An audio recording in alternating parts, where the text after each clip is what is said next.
좋아요와 구독 눌러주세요.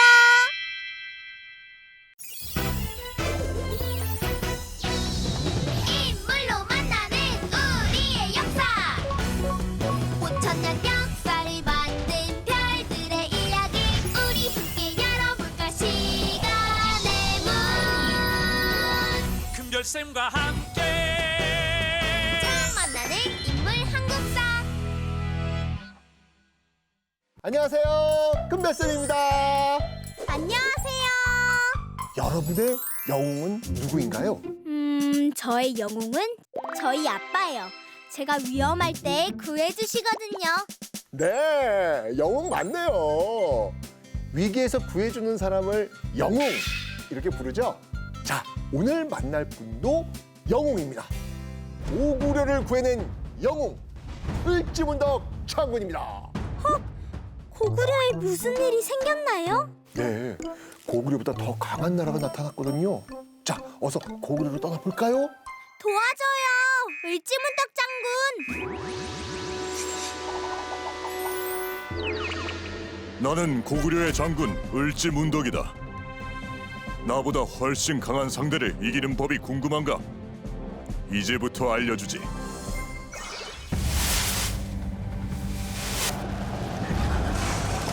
100만 명의 수나라 군사들이 고구려의 요동성을 공격합니다. 고구려의 요동성은 고구려로 들어서는 첫 번째 문이었죠.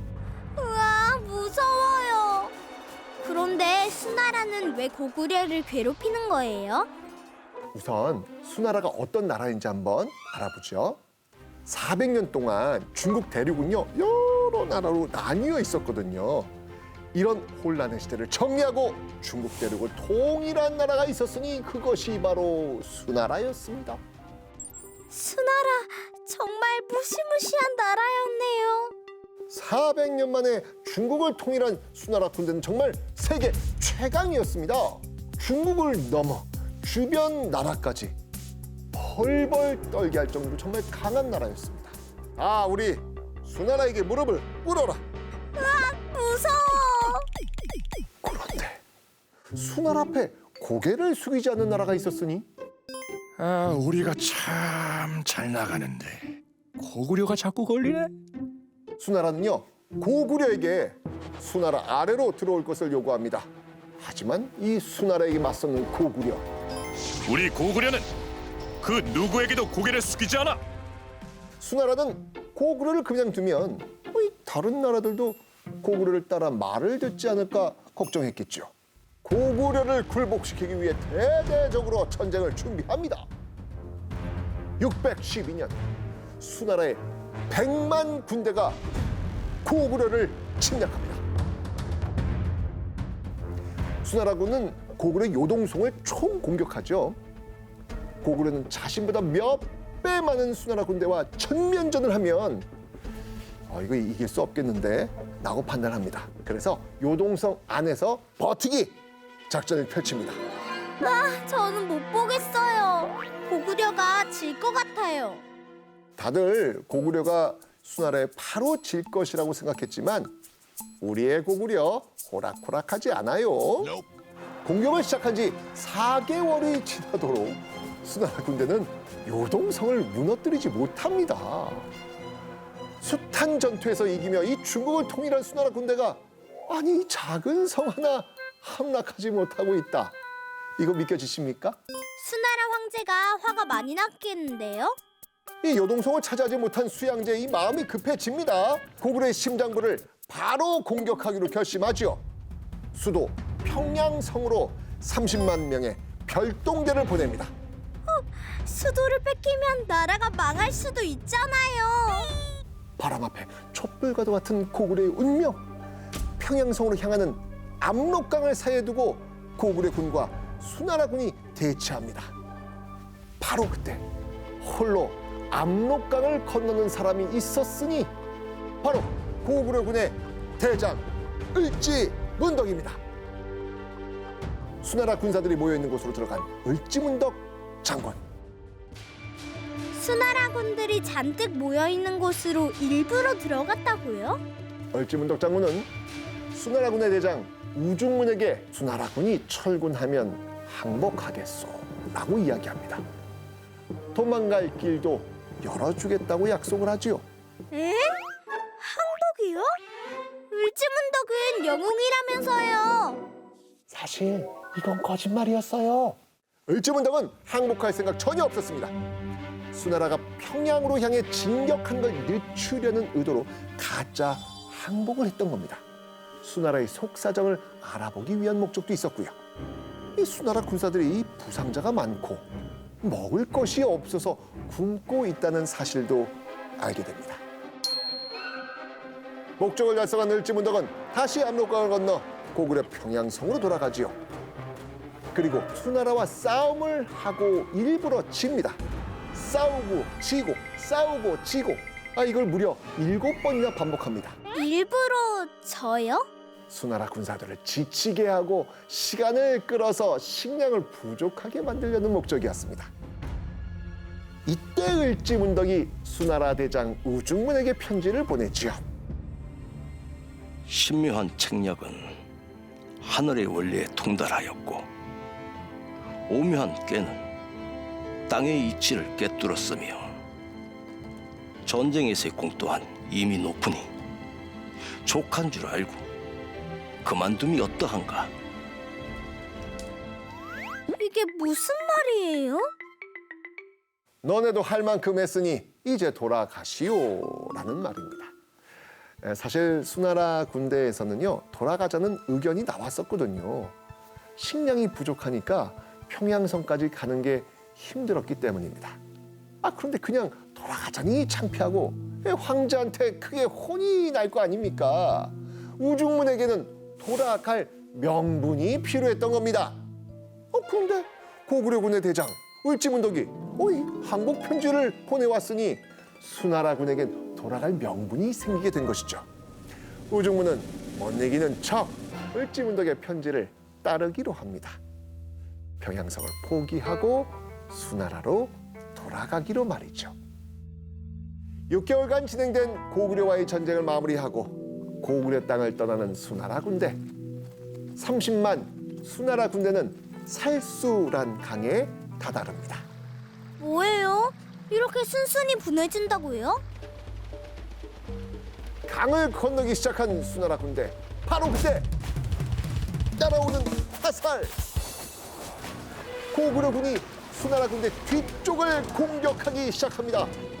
예상치 못한 공격에 당황한 수나라 군. 심지어 물속에서 공격을 당하니 이거 속수무책이었습니다. 이 모든 건 을지문덕의 철저한 계획이었죠. 가짜 항복을 해서 수나라 장군을 안심시킨 후 그 뒤를 기습 공격한 겁니다. 을지문덕의 작전 대성공! 수나라군 30만 명은요, 살수에서 몰살당합니다. 30만 명 중에 살아 돌아간 사람이 단 2천여 명뿐이었다고 합니다. 고구려군의 승리로 기록된 이 전투, 우리는 이 전투를 살수대첩이라 부릅니다. 살수대첩의 영웅 을지문덕. 살수대첩 이후에도요, 수나라는 계속 고구려를 쳐들어왔지만 모두 모조리 실패합니다. 수나라는 고구려와의 전쟁에서 연이어 패한 후 힘을 잃고 곧이어 멸망합니다. 대제국 수나라를 무너뜨린 고구려. 정말 대단해요. 어려움이 닥쳐도 을지문덕 장군처럼 용감하고 현명하게 위기를 극복했으면 좋겠습니다. 그럼 오늘 이야기 끝! 고구려에게 닥친 위기 수나라 백만 대군의 침략 용기와 지혜로 수나라 무찌른 고구려를 살린 영웅 살수 대첩 을지문덕.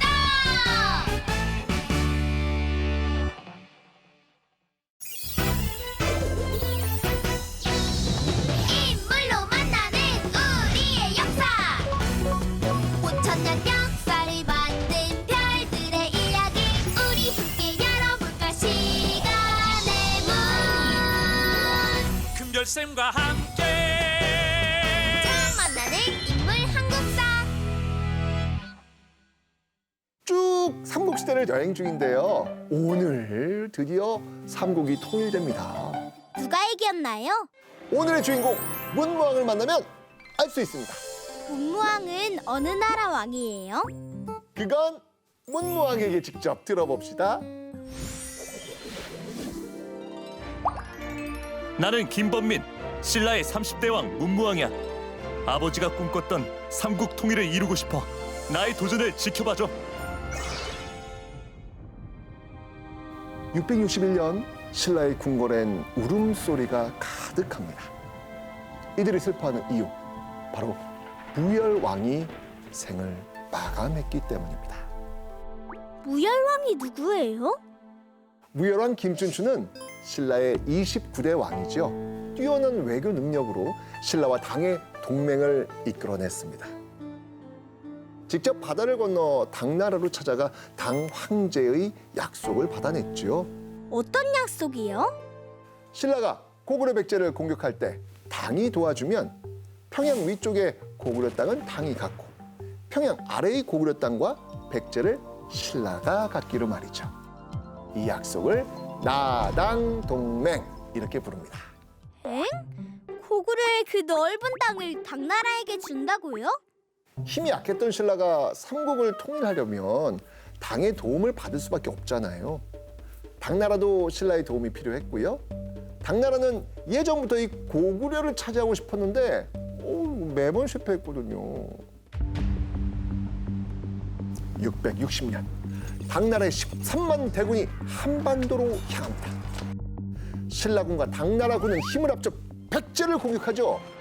백제는 맹렬히 저항하지만 결국 백제는 멸망합니다. 이제 남은 건 고구려? 그런데 이 고구려 공격을 앞두고 무열왕이 세상을 떠나게 된 거예요.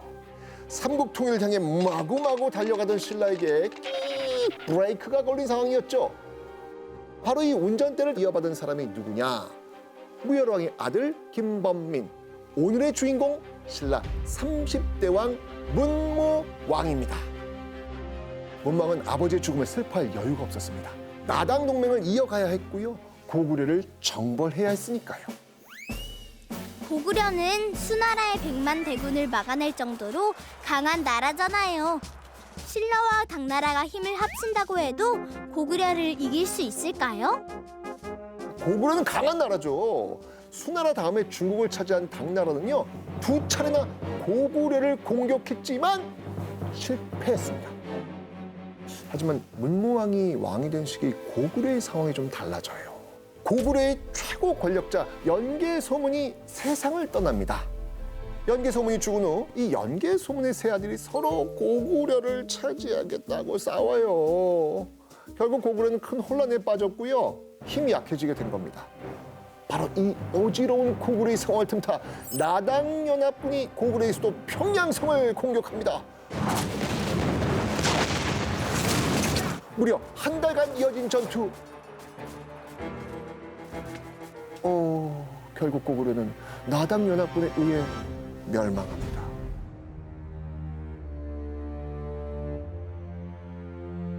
최후의 승리는 백제도 고구려도 아닌 신라의 차지였던 겁니다. 가장 약했던 나라 신라가 삼국을 통일하다니 반전! 그러나 아직 안심하긴 이릅니다. 또 뭐가 남았어요? 신라와 당이 했던 약속 기억하세요? 고구려 땅을 당나라에게 주고 백제 땅은 신라가 갖기로 약속했잖아요. 그런데 당이 다른 생각을 하는 거예요. 당은 백제까지 가져버리고 심지어 신라까지 위협합니다. 신라는 사냥이 끝난 후 필요 없어진 사냥개처럼 비참한 처지가 된 거예요. 당나라 배신자! 과연 신라의 문무왕은 어떤 선택을 할까요? 문무왕은요, 당이 차지하고 있던 오골성을 공격합니다. 신라와 당의 전쟁, 일명 나당 전쟁이 시작된 겁니다. 문무왕은요, 당나라가 차지했던 옛 백제 땅의 대부분을 장악하죠. 하지만 황해도 지역의 당의 공격을 받은 이 신라군, 이 성문 전투에서 신라군은 당나라에게 아주 크게 집니다. 신라는 군사 대부분을 잃게 되죠. 신라의 위기. 이때 문무왕의 선택은 문무왕은 당연히 황제에게 싹싹 빕니다. 예, 금은 보화까지 바치지요. 황제 폐하, 죽을 죄를 지었사옵니다. 폐하께서 구해주신 덕에 우리 신라가 겨우 멸망을 면했사옵니다. 몸과 뼈를 갈아도 큰 은혜에 보답할 수 없으며 머리를 부수어 재와 먼지가 되어도 어찌 그 은덕을 갚겠사옵니까? 헐, 비굴해요. 문무왕의 진심이 아니었어요. 반격할 수 있는 시간을 벌기 위해 속임수를 쓴 겁니다.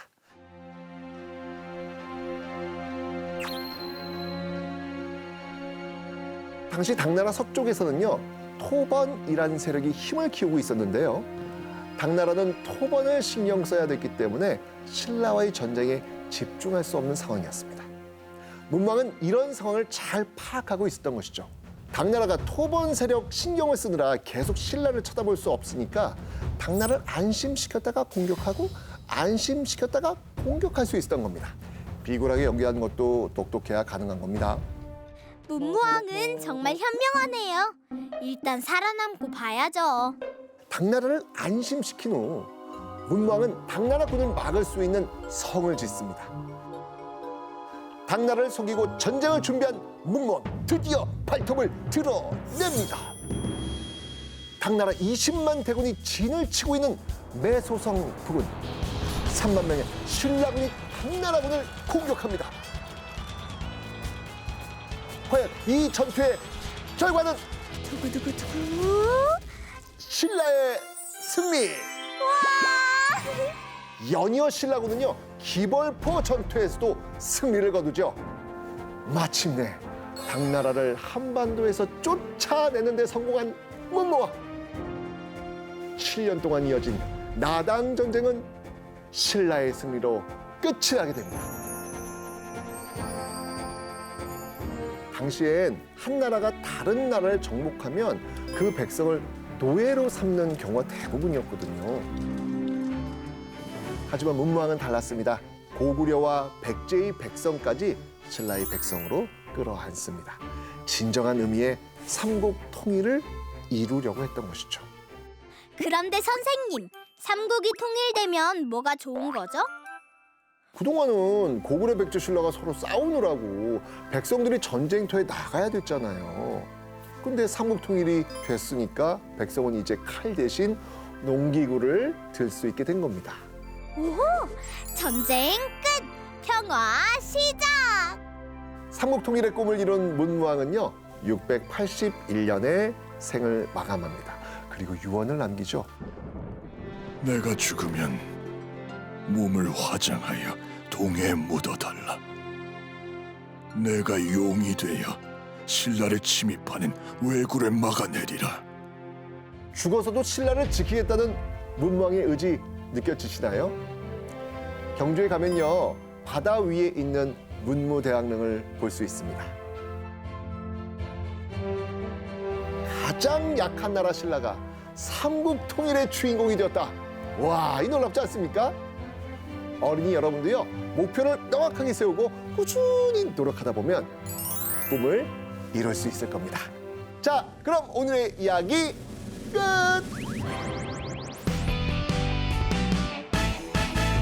고구려와 백제를 꺾고 삼국 통일을 이룬 신라 약속 어긴 당을 몰아내고 삼국 백성을 품은 왕 통일 신라 문무왕. 안녕하세요, 금대쌤입니다. 삼국을 통일한 나라가 어디였죠? 신라요. 네, 잘 기억하고 있네요. 신라가 백제 땅과 평양 이남의 고구려 땅을 차지하고 나머지 고구려 땅은 당나라가 가져갔습니다.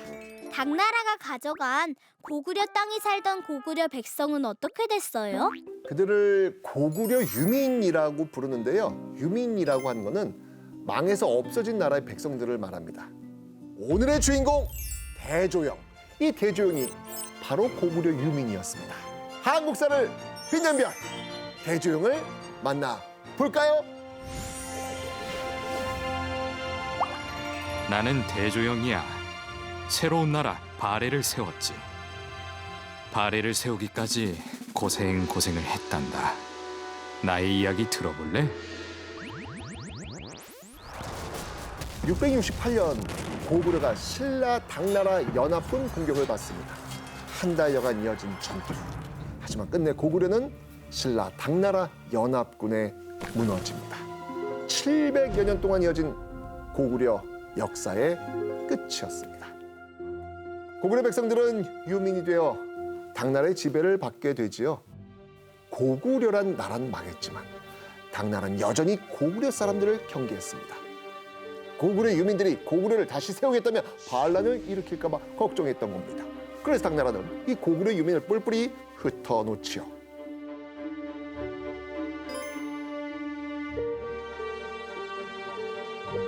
이때 대조영의 가족도 영주로 끌려가게 돼요.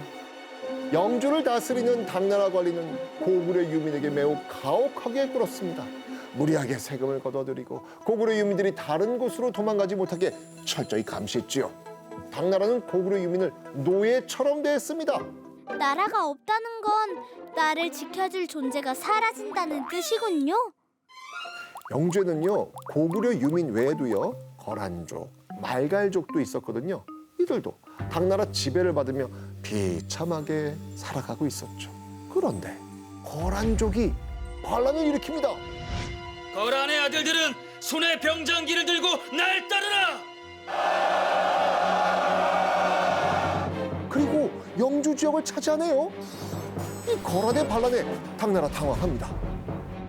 거란의 반란은 고구려 유민들에겐 기회였죠. 고구려 유민의 지도자 걸걸중산과 그의 아들 대조영이 나섭니다. 혼란을 틈타 대조영은 고구려 유민과 말갈족을 이끌고 영주를 탈출합니다. 아, 떨려요. 대조영을 따르는 고구려 유민과 말갈족은 동쪽으로 이동해서 요동 지역을 차지합니다. 이때 당나라 황제 측천무 당황했죠.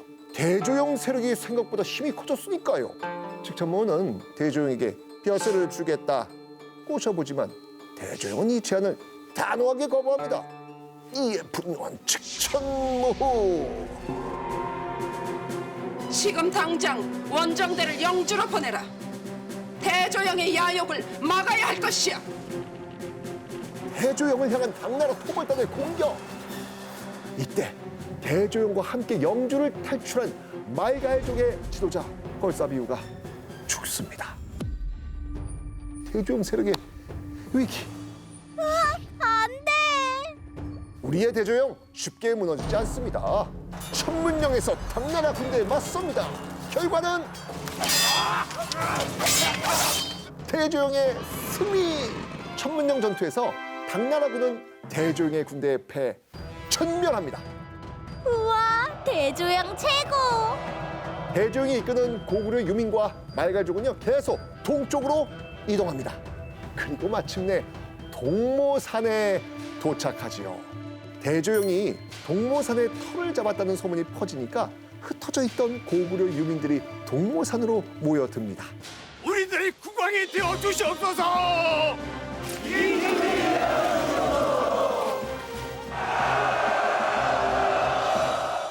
대조영은 흩어져 있던 고구려 유민과 말갈족을 모아서 새로운 나라를 세웁니다. 698년 대조영은 새로운 나라 진국의 첫 번째 왕이 되지요. 진국은 사방에 이름을 떨치는 큰 나라라는 뜻인데요.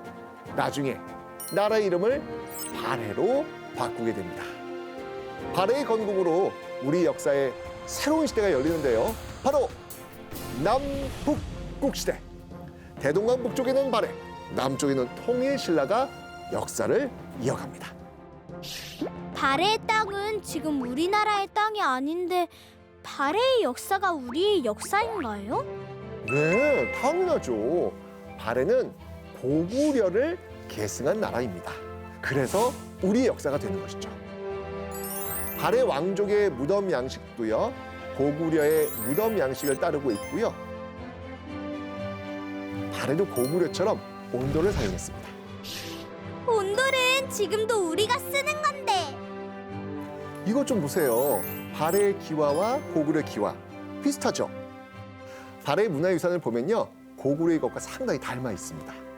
발해가 고구려를 계승했다는 증거 이뿐만이 아닙니다. 발해의 세 번째 왕 문왕은요, 자신을 고려 국왕이라고 말했거든요. 고려는 고구려를 뜻합니다. 발해가 우리의 역사라는 증거가 이렇게 많이 있는데도 중국은 발해를 중국의 역사에 넣어버렸죠. 발해가 당나라의 지방 정부였다고 주장하면서 말이죠. 발해는 중국과는 다른 독립적 국가였습니다. 중국의 연호를 따르지 않고 독자적인 연호를 사용했거든요. 중국의 속국들은 중국이 정한 연호를 따랐습니다. 그런데 발해가 자신들만의 연호를 사용했다? 이거는 발해가 중국에 속하지 않는 나라였다라는 것을 의미하는 겁니다. 우리의 역사 발해. 719년, 발해가 세워진 지 20년이 되던 해 대조영이 생을 마감합니다. 대조영은 죽었지만 대조영이 세운 발해는 거듭 발전해가죠. 고구려 땅을 대부분 회복했고요. 오히려 고구려 땅보다 더 넓혀서 한반도 역사상 가장 넓은 땅을 차지합니다. 우와. 발해는 경제적으로도 번성한 나라였습니다. 발해는 다른 나라와 활발히 교류했는데요. 일본, 신라, 당, 거란 등 이 각국으로 가는 바닷길을 갖고 있었습니다. 여러 나라와 교류한 결과 발해의 경제와 문화는 더욱 발전하게 되었죠. 그래서 중국에서는요, 발해를 해동성국이라고 불렀습니다. 해동성국은요, 바다 동쪽에 번성한 나라라는 뜻이지요. 발해 아주 잘 나갔네요. 조금 아쉬운 점은 발해에 대한 기록이 많이 남아있지 않다는 거예요. 게다가 발해의 옛 땅이 지금의 중국, 러시아, 북한으로 나뉘어 있어서 연구하기가 참 어려운 부분이 있습니다. 이 때문에 우리는 발해의 역사에 큰 관심을 갖지 않았었거든요. 발해의 역사를 잃어버린 역사라고 부르기도 했습니다. 어린이 여러분의 관심이 필요한 이유예요. 많은 사람들이 발해를 알고 발해가 제대로 조명받기를 바랍니다. 발해에 대해 더 알고 싶어요. 저는 발해를 떠올리면 이 마음이 웅장해져요. 저 넓은 만주벌판을 호령했던 대조영의 에너지가 여러분에게도 전해지기를 바라면서 오늘 이야기 끝! 고구려 유민들을 모아 대조영이 세운 나라 발해 고구려의 땅을 되찾고 고구려 문화를 이었네 해동성국 발해 대조영.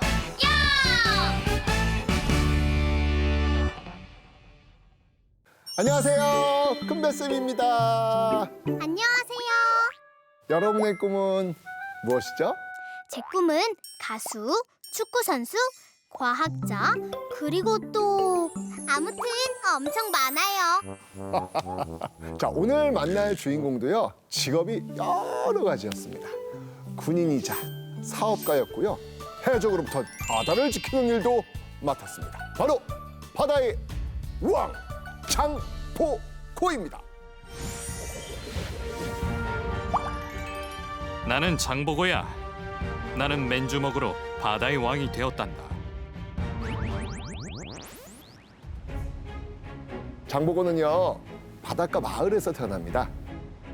활을 잘 쏴가지고 궁복이라고 불렸다고 합니다. 할 줄 아는 것도 많고 하고 싶은 것도 많았던 소년 장보고. 그런데요, 현실이 냉혹했어요. 신라는요, 철저한 신분제 사회였거든요. 신분 사회란 이 태어날 때부터 신분이 정해지고요, 신분에 따라서 할 수 있는 일이 정해진 사회입니다. 만약 제가 노비로 태어나면 평생 남이 시키는 일만 해야 하는 거네요? 말도 안 돼. 힝. 장보고는 신분이 낮았기 때문에 하고 싶은 것을 할 수가 없었어요. 당시 신라는 아주 이 혼란스러운 시기였거든요. 신라의 도읍인 이 서라벌에선 귀족들이 막 치고 맞고 막 싸우고 아우 맨날 시끄러웠죠. 다 큰 어른들끼리 왜 저렇게 싸우는 거예요? 서로 왕을 하려고요. 백성의 삶은 관심도 없었습니다. 신라 백성의 삶은 더욱 어려워지죠. 장보고도 역시 마찬가지였습니다. 나라도 망해가는데 신분 차별까지 겪어야 했던 이 장보고. 이때 장보고의 선택, 신라 탈출! 어디로 떠나요? 신라에선 내 꿈을 펼칠 수 없어. 당나라로 떠나자. 바다 건너에 있는 당나라는 기회의 땅이었습니다. 당나라는 신라보다 훨씬 큰 나라였거든요. 이 신라보다 유연한 사회였기 때문에 능력을 보여줄 수 있었습니다. 장보고는 당나라의 무령군이란 군대에 들어갑니다. 무령군은요, 외국인으로 꾸려진 군대였습니다. 장보고에게 기회가 찾아옵니다. 당나라에서 반란이 일어났던 것이죠. 당나라의 황제가 있는 곳까지 위협할 정도로 이 반란의 규모가 커집니다. 이 반란을 진압하는 과정에서 장보고가 큰 공을 세웁니다. 오, 고생 끝에 드디어 성공하는군요. 그런데 장보고가요, 무령군을 떠나기로 결심하네요. 왜요? 새로운 도전을 하고 싶었거든요. 무령군에서 나와가지고요, 장사에 눈을 돌립니다. 바로 중개무역. 중개무역이 뭐예요? A 나라의 물건을 옮겨다가 B 나라에서 파는 걸 말합니다. 그 중간에서 이익을 얻는 것이죠. 당시 당과 신라는 활발하게 교육을 하고 있었는데요. 당과 신라의 교육은 주로 이 바다를 통해서 이루어지고 있었습니다. 장보고는 바닷가 출신에다가 신라와 당에서 모두 살아봤잖아요. 자, 장보고의 능력을 발휘할 수 있는 절호의 기회가 온 겁니다. 당나라 산둥반도 지역에는요, 신라인이 많이 살고 있었습니다. 바다에서 무역을 하려면 통역은 물론 배를 만들고 배를 운전하는 사람들이 필요했겠죠. 당나라에 사는 신라인들 중에는요, 뛰어난 통역가, 항해사, 기술자가 많았습니다. 장보고는 당나라에 사는 신라인과 이 돈독한 관계를 이루면서 사업을 조금씩 키워갑니다. 산둥반도에는요, 적산, 법화원이란 절이 있는데요. 장보고가 당나라에 사는 신라인을 위해 지은 절이었습니다. 당나라에 사는 신라인들의 그 중심에 장보고가 있었구나라는 걸 알 수 있겠죠. 아무것도 없이 맨손으로 당나라로 건너와서 마침내 사업가로 성공한 장보고. 와, 멋지다. 영화 주인공 같아요. 성공한 사업가 장보고에게 새로운 고민이 생겨요. 당나라에 남을 것인가? 신라로 돌아갈 것인가? 네? 당나라에서 잘 나가고 있는데 왜요? 당나라에서 충격적인 장면을 보게 되거든요. 해적에게 잡혀온 신라인을 보게 됩니다. 신라인들은 동물보다도 못한 취급을 받으면서 노예시장에서 팔리고 있었죠. 네? 사람이 물건처럼 팔린다고요? 네, 이 말도 안 되지만 당시엔 꽤 흔한 일이었거든요. 9세기 초 이 신라 주변의 바다에는 이 해적들이 들끓었어요. 해적은 바다를 오가는 배를 공격해가지고 물건을 빼앗고 이 신라의 바닷가 마을 사람들을 강제로 잡아다가 노예시장에 팔아버린 거예요. 신라의 노예를 보고 충격을 받은 이 장보고, 이 신라의 바다를 지키기 위해 고향으로 돌아가기로 결심합니다. 끊임없는 해적의 침탈로 수많은 백성이 고통 속에 신음하고 있습니다. 또한 뱃길을 이용하여 장사를 하는 상선들까지 해적으로 인해 교육을 포기하고 있는 실정입니다. 소인 반드시 해적을 소탕하여 바닷길을 열겠습니다. 내 너에게 해적을 평정할 모든 권한을 주겠노라. 필히 해적을 소탕하도록 하라. 신라왕의 허락을 받고 지금의 전남 완도에 청해진을 설치하죠. 청해, 이 청해란 바다를 깨끗하게 한다라는 의미입니다. 해적을 물리치겠다는 장보고의 의지가 담겨있는 단어죠. 청해진 설치 후에 노예로 팔려가는 신라인의 숫자가 확 줄어듭니다. 장보고는요, 청해진에서 장사도 시작하죠. 청해진은요, 중국, 신라, 일본을 잇는 해상무역의 중심이 됩니다. 장보고의 사업 능력 덕분에 청해진은 동아시아 중개무역항으로 거듭나지요. 청해진은 신라 사람의 목숨도 지켜주고 돈도 벌어다주는 곳이었네요. 나날이 발전하는 이 청해진과 다르게 서라벌은 혼란의 연속이었습니다. 흥덕왕이 죽고 귀족들 사이에 왕의 자리를 두고 막 싸움이 난 거예요. 이 과정에서 김우징이 크게 다칩니다. 김우징이 누구예요? 신라 38대 왕 원성왕의 증손자죠. 왕이 될 자격이 있는 귀족이었습니다. 장보고는 이렇게 부상당한 김우징을 잘 돌봐줍니다. 청해진에서 몸을 추스른 김우징은요, 장보고에게 또 도움을 요청하죠. 군사를 지원해 주시오. 자신이 왕이 되면 장보고의 딸을 왕비로 삼겠다는 약속을 합니다. 장보고 군사 5천여 명을 내어줍니다. 결국 김우징은요, 왕의 자리에 오릅니다. 그런데 김우징은 왕이 된 지 얼마 되지 않아서 세상을 떠나요. 결국 김우징의 아들이 왕의 자리를 물려받지요. 문성왕은요, 장보고의 딸을 왕비로 삼으려고 했는데요, 귀족들이 강하게 반대합니다. 장보고는 섬사람입니다. 신분이 낮은 장보고의 딸은 왕비가 될 수 없습니다.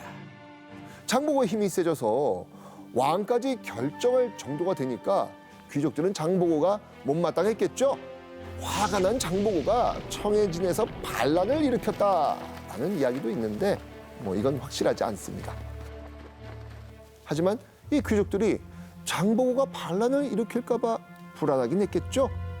귀족들은요, 염장이란 무장에게 은밀한 지시를 내립니다. 염장의 칼에 맞은 장보고,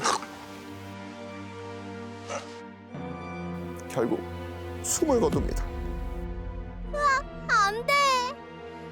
바다를 호령했던 바다왕의 죽음치곤 좀 허무하죠. 이제 청해진은 어떻게 되는 거예요? 신라의 왕은요, 청해진을 없애버립니다. 장보고가 남긴 역사는 여전히 우리 곁에 있습니다. 지금 완도에 가면 청해진의 흔적을 볼 수 있어요. 청해진이 잘 나가던 시절 수십 척의 배가 드나들던 흔적이 남아있고요.